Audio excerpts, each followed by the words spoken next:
and its allies to trip into more blunders, and that means creating non-stop, perpetual war in the Middle East.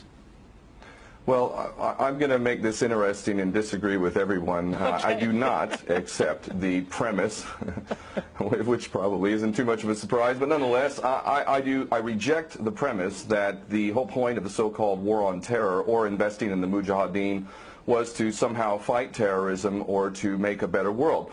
I would argue that if you really want to know what's happening with Middle Eastern policy, then you must read Oded Yanan's A Strategy for Israel in the 1980s. Now, in that document, which is pretty much being played out to a T right now and has been for many years, there were serious objectives for Israel. And Israel's main objectives were to expand and grow in line with the Greater Israel Project. And in order for it to do that, there would need to be an excuse to justify the expansion of Israel, and in order to do that, we would have to sow the seeds of sectarian hatred and violence in the region.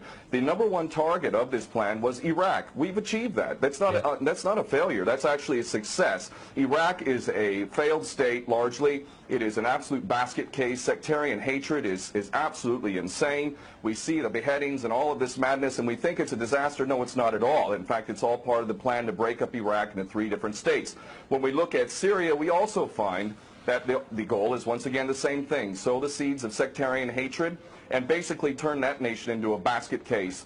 This is happening according to plan as well. Now, ISIS, funny enough, could stand for the Israeli Secret Intelligence Service. Many people are seeing the very big benefits to the state of Israel, the so-called Jewish state of Israel, by the breakup and the balkanization of the surrounding states. So actually, if you believe what's being told to you, and I just don't know why anyone would believe anything that comes out of the mouth of virtually any Western leader, whether it be Obama or Bush or any of the rest of them, all of these people are nothing but patent liars, and everything they say is pretty much the opposite of the truth. So I don't accept virtually anything they say. Okay, good. Violence. Barack Obama did not bite at the opportunity to get involved in Syria a year ago. In fact, at the time when he was ready to start bombing Assad, just about 13 months ago, and we have he backed off as soon as the first excuse came to mind. We've been supporting ISIS. There is absolute continuity between the policies of Iraq and breaking it up and breaking up Syria as well. It is beyond naive to suggest that the U.S. doesn't have its fingerprints all over ISIS. In fact, tell me this: why has ISIS never once, or al-Nusra Front or al-Qaeda, not once have they attacked Israel? In fact, ISIS militants are getting medical attention in the Golan Heights and in Israel itself. What does that tell you?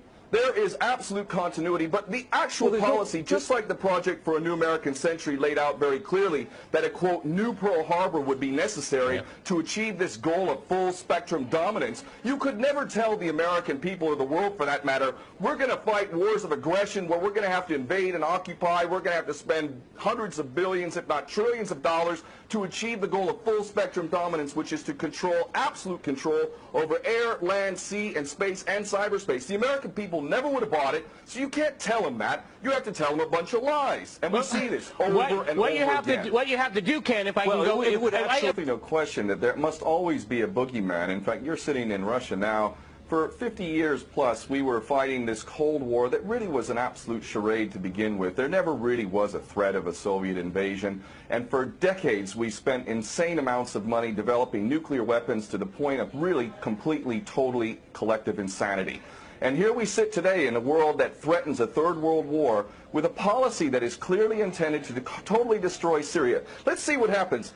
If we take Bashar al-Assad out of the equation in Syria, does anybody with half a brain not understand that that vacuum that's going to be created is going to be a vacuum filled by the most powerful interests there? And who is that right now? Well, that would be our best friends and allies, these little Frankenstein monsters that we create, whether it's al-Qaeda or al-Nusra Front or the latest ISIS monster that we've created. Those are the ones that are going to fill that vacuum, and that fits perfectly in line with Oded Yanan's A Strategy for Israel in the 1980s. And if these other two gentlemen haven't read that document, I seriously suggest you do. Another thing that's really worthy of pointing out is the so-called Islamic State is anything but Islamic. And yes, there is a war on Islam. Islam is very understood by many Muslims around the world to be absolutely 100% forbidden for you to forcibly convert somebody to Islam or kill them.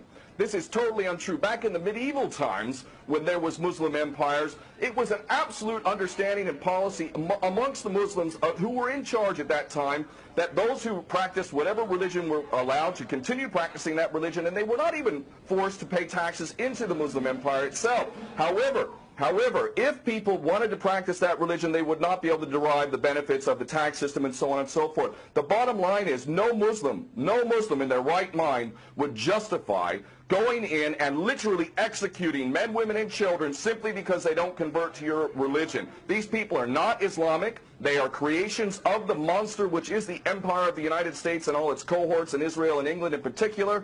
And this monster is purposely created to justify the continuing insanity of the never-ending war policy, which is really the core of America. And that is exactly why I renounced my U.S. citizenship. This madness cannot be considered anything but the major threat to the world. Okay, Peter, in New York, one of the things we've seen... There are very obvious solutions. One is to arrest the traitors in the U.S. Congress and White House who have sworn to uphold the U.S. Constitution, and somehow the American people have sat by while the President has afforded himself the power to execute anyone, anywhere, anytime, for any American citizen to be detained without any due process of law, no representation, incognito, and theoretically he could be condemned to death by a military tribunal in secret and executed. All of this operating under supposedly the United States Constitution. So all of these traitors need to be arrested first and foremost. When Netanyahu came to the Congress a couple years back, he received 29 standing ovations by these cowardly chicken hawk traitors. So the American patriots need to stand up and grab a pair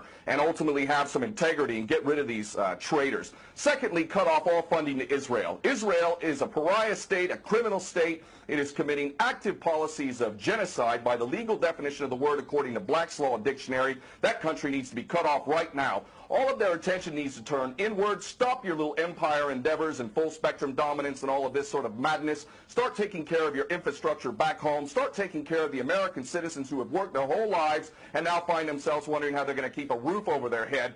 All of that is very obvious and very sensible. Or America can continue to decline into an absolute total pariah state, hated and resented around the world, and maybe bring the whole world into World War III. I would prefer that we do the former instead of the latter, but ultimately we need some serious change in government, and that means getting rid of these traitors.